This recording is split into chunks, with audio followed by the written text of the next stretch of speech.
And the hot topic on the international press today with Flo is the US and, of course, that big government shutdown, isn't it, Flo? That's right, and the blame game has begun in the international press. A lot of people are blaming the Republicans. Let's take a look at the International Herald Tribune. This cartoon, it's not the myth of Sisyphus, it's the fact of Sisyphus. And you see that, the government is going to be eternally pushing up this big elephant, so the Republican Party only to see it rolling down again. The Daily Beast has a very harsh article as well. It says that the Republicans aren't hostage takers, as a lot of people have been calling them, but in fact political terrorists. And according to this article in the Daily Beast, they know very well that they're going to bear the brunt of the blame for this government shutdown, but they don't care so long as they can bring the Democrats and Obama down with them. This is the mentality of terrorists and suicide bombers, says the Daily Beast. And just like governments shouldn't negotiate with terrorists, the Democrats shouldn't negotiate with the Republicans. I have a sneaky suspicion that the right-leaning press in the US might not think along the same lines. Surprise, surprise. It seems to be that way.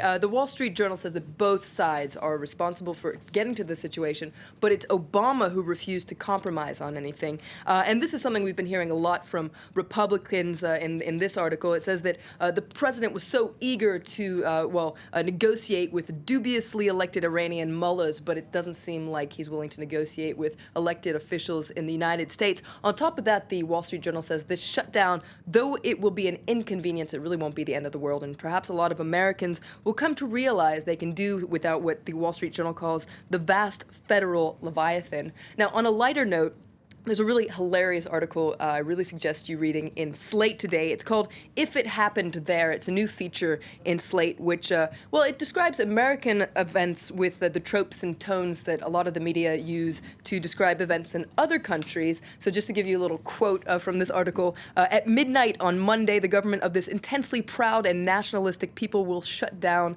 a drastic sign of political dysfunction in this moribund republic. It's one way of looking at it, I suppose. Now, Flo's been also looking at the Israeli press, focusing on yesterday's meeting, of course, between Prime Minister Benjamin Netanyahu and President Barack Obama. That's right, and the Jerusalem Post says that what happened yesterday was a very carefully crafted message on Iran. This meeting was an obvious effort from them to publicly play down any differences on Iran. Last week, a lot of the press was focused on a possible rapprochement between Obama and Rouhani, but the Jerusalem Post says, Rouhani didn't manage to drive a wedge between Netanyahu and Obama. They're very much on the same page, and that was very clear in their meeting yesterday.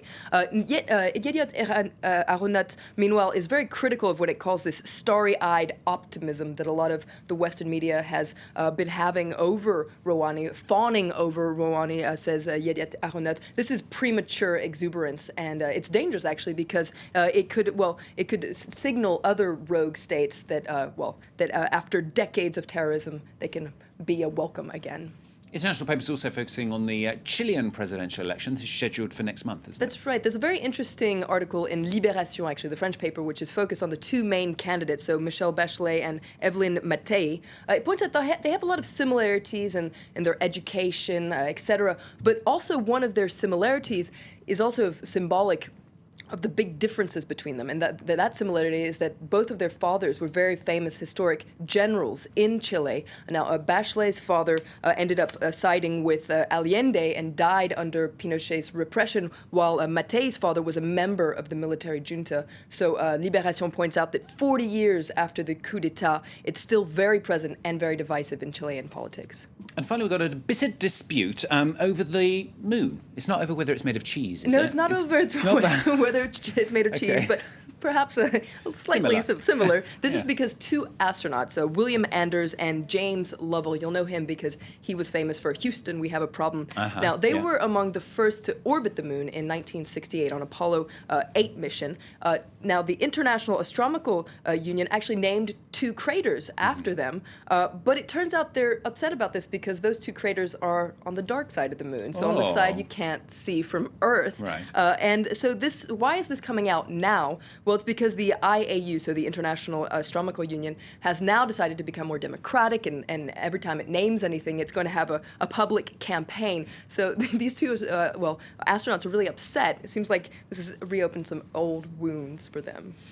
Oh dear, if only it was made of cheese, you could just bite it out and stick it on the other end. Flo, thank you. Flo with the international papers here on France 24.